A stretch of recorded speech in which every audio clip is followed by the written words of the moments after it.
ketika peristiwa kontekstual itu dijawab dengan kontekstual, peristiwa intelektual itu dijawab intelektual, itu enak banget, menjadi diskusi yang sangat bagus banget. Betul.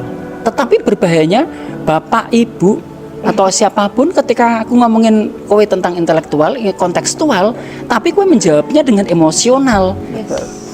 Jadi tidak akan ketemu. Betul. Padahal aku yang namanya Ili, namanya Faisal sekarang terus belajar bagaimana setiap kali banyak pelajaran data, pelajaran konteks yang sebenarnya bisa dielaborasi.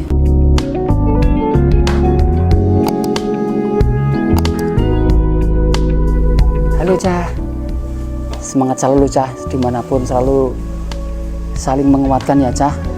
Kayak anakku wedok Cah. Oke, anakku wedok sik terakhir sing ragili Nabila. Piro umurmu? 20 tahun.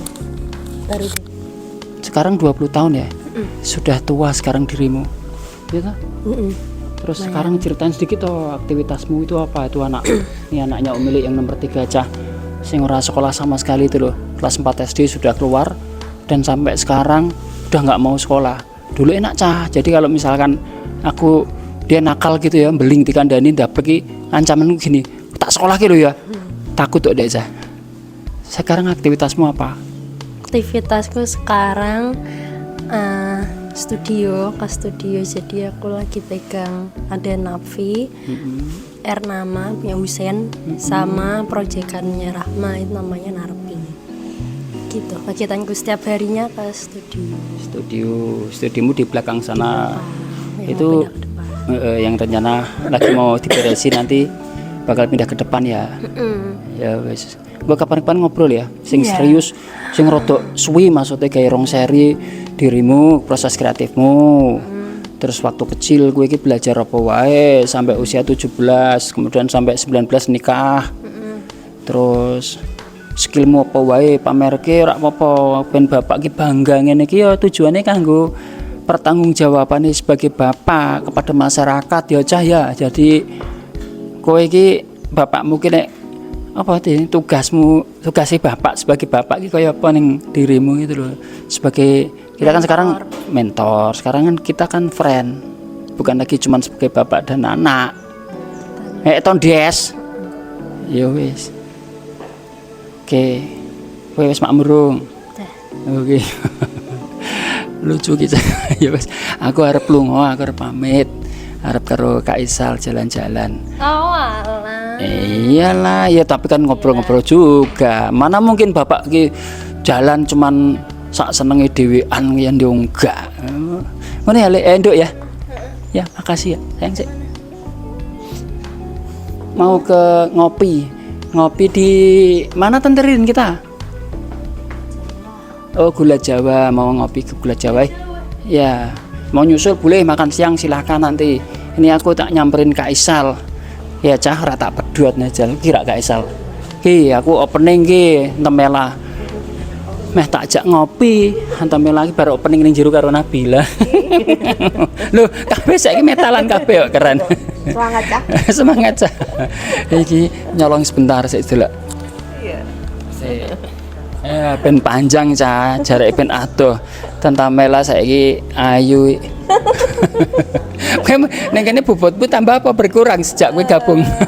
Nambah, tapi Waduh. lagi gym lagi baru nanti pengen hidup sehat mungkin. Lah ya aku ndelok kayak itu loh Tante Lala itu loh. Iya. Kemarin lihat di Instagram aku dipampirin sama Tante Ririn. Wah, Tante Lala keren. Cakep. Ada Tante Lala. Tante Lala keren, cakep. Salam cinta dari Om Mili, Tante Lala. Om Aar, keren. Kita pagi ini jalan Siap, terus ke ngopi. siap. Rencana ke Gula Jawa aja yang gampang. Ngobrol-ngobrol di situ sebentar. Pegang ki kok. Iya. Saya mendaki kupingku. Kupingnya ketok. Wis. Terus kita ngobrol-ngobrol santai. Itu melu ngomong. Itu loh terakhir kita kan bikin komunitas baru namanya Sahabat Piulang Becik Semarang. Apa ning nggon kerangka berpikirmu secara personal karena kan kuwi sing ngojok-ngojok ki ya dirimu yang bujuk-bujukin ya dirimu. Apa sih maksudnya? Iya, karena kan sahabat Piulang Beci kan kebanyakan ya pasti orang tua dari murid-murid PKBMP Piulang Beci. Bener. Terus kan mereka rata-rata homeschooler, nah gitu. Nah dan kekuatannya homeschool itu kan sebenarnya berjejaring ya, jadi klub keluarga.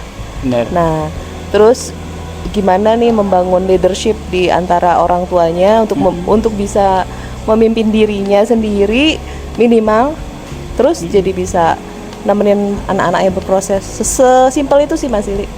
Sesimpel itu diperlukan si komunitas sahabat Piulang Beci itu. Iya sih, aku setuju. Nek memimpin diri sendiri berhasil, Yes. atau setidaknya bisa lah Iya, pokoknya. bisa. Kalau kemudian mimpin putra putrinya kan jadi lebih mudah gitu ya. Iya, Tapi betul. kalau bapak ibu, apalagi homeschooler, orang tua homeschooler, kalau nggak diselesaikan dulu urusan-urusan soal ilmu pengetahuan minimal adab pada diri sendiri, nggak diselesaikan dulu bisa jadi masalah ya Mbak? Ya Iya. Kakak Mela ya. Iya, banget. Itu penting banget, minimal kita tahu caranya bersikap buat diri sendiri aja. Pasti itu ngaruh ke urusan pendampingan anak. Itu sih. Iya. Itu Mas Ili. Wis saking ku tak lanjut, aku mau ngobrol karo Kakak Mela, karo Kakak Isal. Mas, ikutin subscribe Cah di channel Keluarga Mandiri Cah. Ya, keluarga mandiri. Keluarga Mandiri itu. Tapi gini. Nggak apa-apa. Lah kowe nek duwe tagline apa ya aku tak ngomong tagline ning gone milik kan ya ora apa-apa. Wis kabeh kan milik umum, arep ngomong apa wae, arep ngomong apa wis apa keluarga super apa ya terserah wis pokoke iki ya. Angger kata kan yo Siap. boleh jadi milik siapapun wong sing gawe Gusti Allah. Ae Tante Ridin wis manasi mobil, iki cah tekan Gula Jawa karo Mas Isal iki. Ya. Harus reservasi di sini Mas Isal, kalau enggak dia penuh banget iya. Ayo. Parkirnya penuh banget. Oh. Gula Jawa. Sing reservasi mungkin Nabila. Begitu sudah selesai dirapikan, habis direnovasi, sekarang tempatnya jadi lebih nyaman. Pagi-pagi itu untuk sarapan udah langsung rame di ini. Biasanya untuk sarapan ya di sini ya. Mau sini atau mau pindah sana? Udah gak ke. Ini. Mau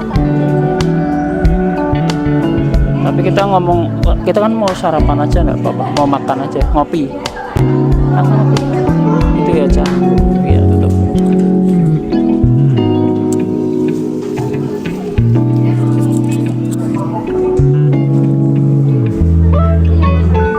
Halo Cak, semangat Cak.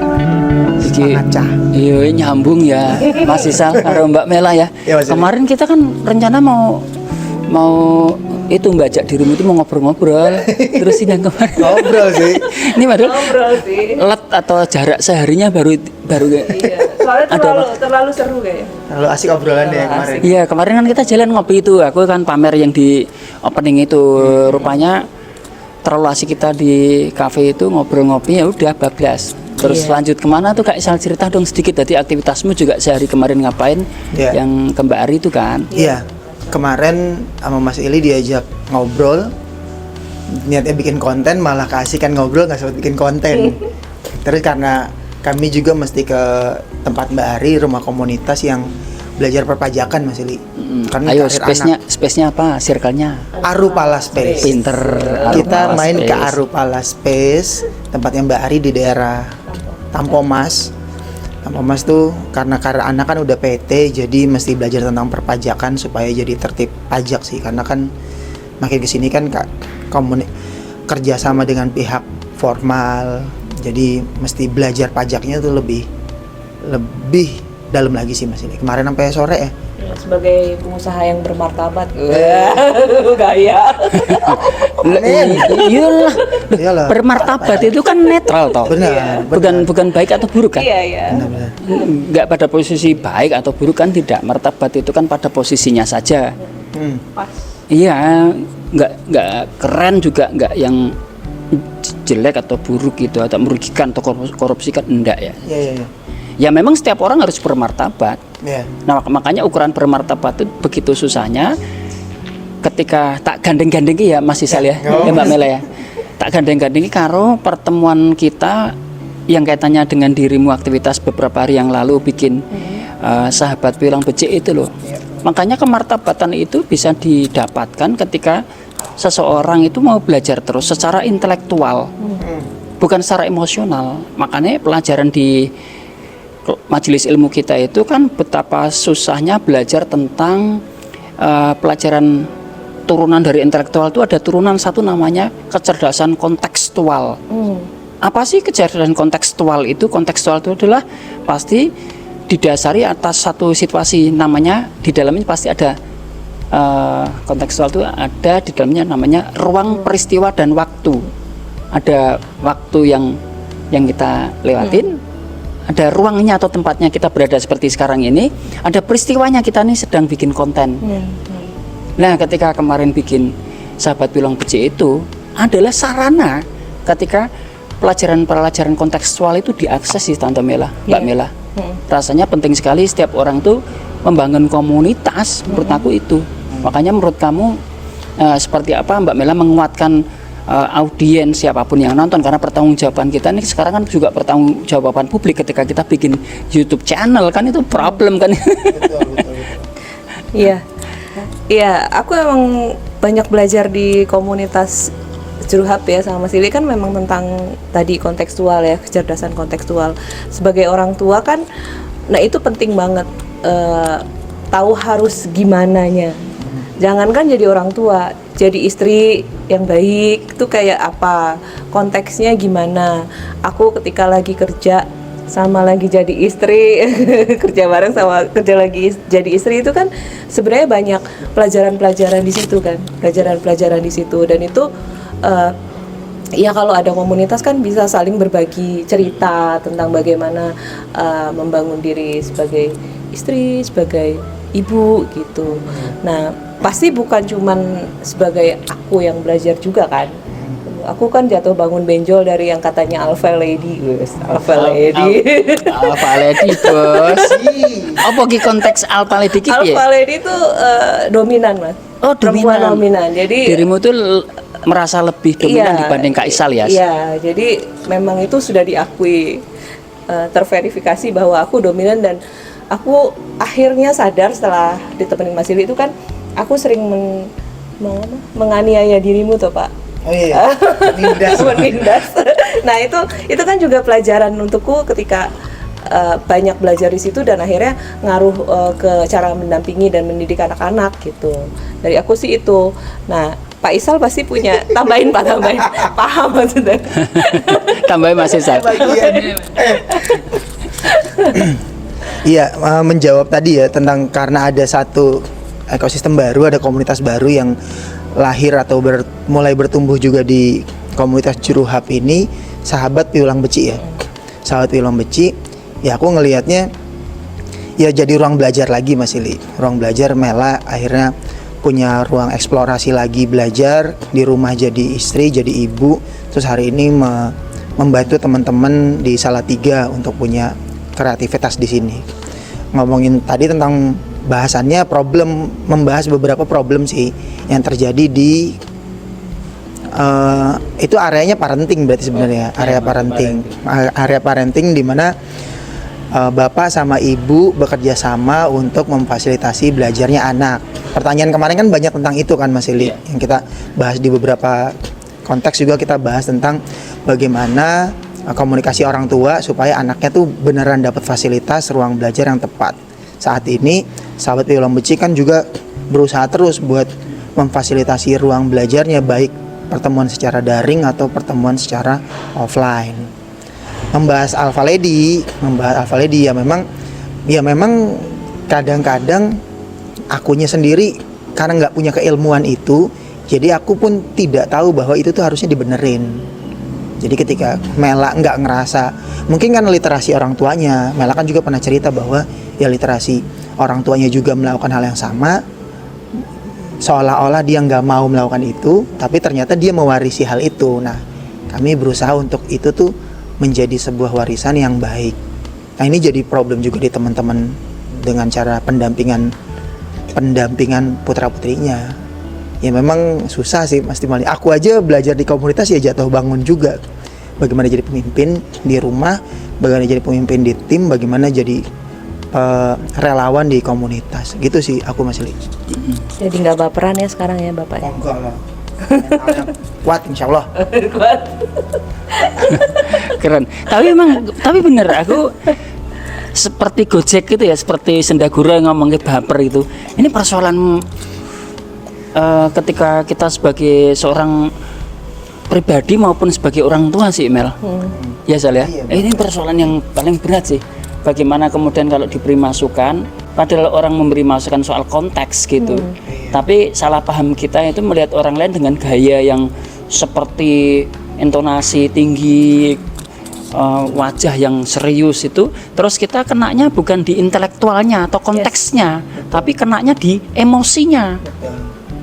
Nah, yang menarik itu adalah ada satu forum yang satu waktu yang kemarin tuh Mas Isal, itu aku nggak sebut orangnya ya, tapi ada satu kawan yang berkaitan dengan hutang piutang sampai nilainya 2,5 M itu.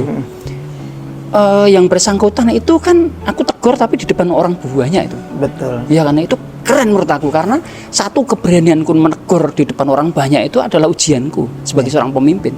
Tapi padahal ternyata itu kebutuhan bagi seluruh situasi atau orang lain. Betul.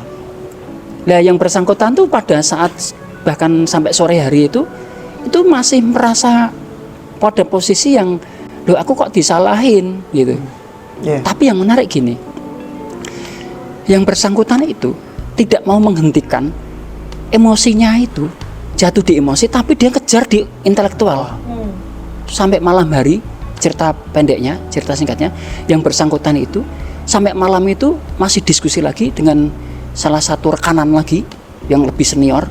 Yang terjadi pagi kemudian tuh Kak Isal WA aku, ketemu, minta ketemu, dan secara fisik ketemu, dan alhamdulillah aku bersyukur yang bersangkutan tuh menyadari bahwa apa yang aku sarankan tentang mau hutang 2,5 M, apa-apa itu bukan masalah nilainya 2,5 M atau berapapun yang kamu ingin hutang, tapi masalahnya adalah ketika aku hutang berapapun atau ketika aku melakukan apapun, ketika orang lain memberikan masukan konteks, jangan-jangan itu bisa jadi benar.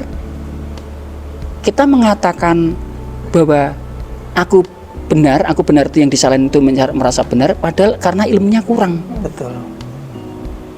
Bersyukurnya saudara kita yang hutang tadi itu datang ke tempat kita, ke rumah Sasongko, bilang datang itu dengan sangat indah banget. Kata-kata kalimat pertama itu gini, Mas, aku sudah paham, maka yang 2,5 M itu yang rencana aku mau hutang segitu itu tak kembalikan kepada Mas Ili untuk menentukan sebaiknya aku teruskan 2,5 M itu aku ambil sebagai kemungkinan alternatif hutang enggak. Wah, itu indah banget. Bagi aku orang yang memberitahu, artinya ketika peristiwa kontekstual itu dijawab dengan kontekstual, peristiwa intelektual itu dijawab intelektual, itu enak banget, menjadi diskusi yang sangat bagus banget. Betul. Tetapi berbahayanya Bapak, Ibu, atau siapapun ketika aku ngomongin kowe tentang intelektual, kontekstual, tapi kowe menjawabnya dengan emosional. Betul. Jadi tidak akan ketemu. Betul. Padahal aku yang namanya Ili, namanya Faisal sekarang terus belajar bagaimana setiap kali banyak pelajaran data, pelajaran konteks yang sebenarnya bisa dielaborasi. Jangan masuk ke emosi dulu, bahwa tidak mungkin segala sesuatu yang berintelektual itu tidak ada unsur emosional, nggak mungkin. Tetapi ada mayoritas atau ada Pareto itu 80% yang kita ceritakan ini tentang konteks. Lah pemimpin ini wangile koyo ngono Sal. Iya Mas Ili. Iya Mas Ili. Aku ngerasain di tempat ini kan kita sepakat buat belajar bareng ya. Pertama belajar bareng. Kedua ada mentor. Mentor itu tugasnya ya tadi Mas Ili ngomong ya berani untuk negur. Aku tuh ngeliat ruang itu tuh wah sangar ini. Kan kamu kena. Iya. Berapa orang yang aku kenain di forum itu kan hajar semua kan. Semua kena dan wah sangar nih. Nah, beruntungnya kita sepakat bahwa ini ruang belajar dan masing-masing semua pihak rendah hati untuk kalau aku nggak tahu, kalau aku dapat masukan, dapat kritikan, itu bukan berarti aku tuh pengen ngelawan. Tapi aku jangan-jangan aku nggak tahu. Makanya tadi Mas Ili bilang, aku sekarang paham. Nah, berarti kan dari nggak tahu jadi tahu. Terus, oh, berarti tadi itu bukan urusan konten, tapi konteks kejadiannya. Kalau ngambilnya pakai emosional, dianggapnya kita nggak suka sama orang. Dianggapnya urusan suka nggak suka, padahal ini urusan kepemimpinan. Urusan bagaimana seseorang atau siapapun, tiap manusia harus menjadi pemimpin bagi dirinya sendiri. Apabila dia tidak mampu, mana mungkin dia bisa memimpin komunitasnya, minimal keluarganya. Sulit. Pasti akan terjadi pasang surut terus gitu loh. Yang kita inginkan ketika kita bisa memimpin diri kita, Kak Isal, Mbak Mela, kemudian kita menjadi tenang ketika ada persoalan-persoalan di rumah. Karena kita langsung ngerti, oh ini kontekstual, ini peristiwa intelektual. Jadi ada proses pembelajaran data. Tapi begitu ngomongin emosional, itu kan satu proses pembelajaran yang sulit diukur karena isinya perasaan. betul. Nah ini yang harus terus dikembangkan di dalam komunitas kita di Sahabat Piulung Becik itu, Kakak Mela. Silakan buat closing Kakak Mela kira-kira berkaitan dengan ini apa komunitas yang kami bangun itu. Iya. Ya semoga di Sahabat Piulung Becik nanti kita semua bisa saling belajar ya, terutama tadi tentang mengerti konteks, terus bicara tentang ranah intelektual di mana. Itu penting banget sih menurutku untuk nanti bekal kita ke anak-anak gitu. Anak-anak biar nggak baperan terus, karena keluarga itu lebih rumit lagi kan Mas Ili, isinya baper terus kan. Wah itu parah itu kalau udah nyangkut dirimu terus anakmu Ali sama Husin. Iya, pasti baper terus. Wah itu isinya rumit. Ya aku kan punya anak kan, Anis Nabila Salma. Aku yakin kan Anis Nabila Salma di dalam masanya itu memang sangat kuat kebersatuannya, tapi kan udah ada pihak lain, dalam ini ada istri, suami. Apakah masalah? Enggak, itu PR baru yang harus kita manusia tuh naikin level terus kan. Iya. Sebagai morotuo gitu maksudnya. Iya. Ya, mohon doanya semoga lancar-lancar. Maaf ya Mas Ili, nanti mungkin izin kegiatan-kegiatan di sini. Iya harus, di situ kan aku jadi mengganggu. Enggak apa-apa. Terima kasih. Iya. Gitu ya, Iya. Mbak Mela, Mas Isal, terima kasih sudah disupport terus aku ini yang tua tapi mbak support yang benar-benar banyak sekali. Gitu ya Cah. Jadi ada satu informasi itu yang gini. Aku mau terima kasih ke Mbak Iis dan Mbak Rizka ya. Ini salah satu sahabat Piulung Becik yang memberi buku ini. Buku ini sebagian sudah tak baca. Ternyata Mbak Iis ini suamimu namanya Edi Subhan itu ya. Iya. Nah, yang penting tulisan beliau menulis ini dengan ketebalan yang berapa halaman ini, yang keren ini. Semoga Pak Edi dan Mbak Is itu adalah pelaku praktis, bukan hanya menulis. Persoalannya kemudian di bangsa kita itu kebanyakan penulis tidak mempraktekkan apa yang ditulis. Nah, semoga Pak Edi Subhan ini segera maksudnya bisa kita akses. Mbak Is minta izin mengakses suamimu dan aku Ili, Kakak Mela dan Mas Isal bisa belajar dari Pak Edi Subhan. Artinya kita saling belajar kan. Ini aku udah baca sebagian. Aku baca ini Mas Edi yang keren banget, satu tentang namanya kesadaran kritis. Nih bahasa intelektual kan kata-katanya kesadaran kritis. Itu ada teorinya. Ada teorinya itu tentang pedagogi. Eloknya adalah kita ini orang bodoh yang bersama-sama tapi mempraktekkan. Baru kemudian namanya kesadaran kritis itu adalah tidak pernah mempercayai diri terus-menerus, karena tidak semua yang kita lakukan itu pasti benar. Wah itu elok sih tentang ini buku ini. Terima kasih Mbak Terima kasih, kayak kita perlu ngobrol ya nanti ya. Senang sekali Mas Edi. gitu Cah. Pokoknya golek ilmu sithik-sithik manfaatkan tibuh Gusti Allah sing menentukan. Terima kasih. Semangat.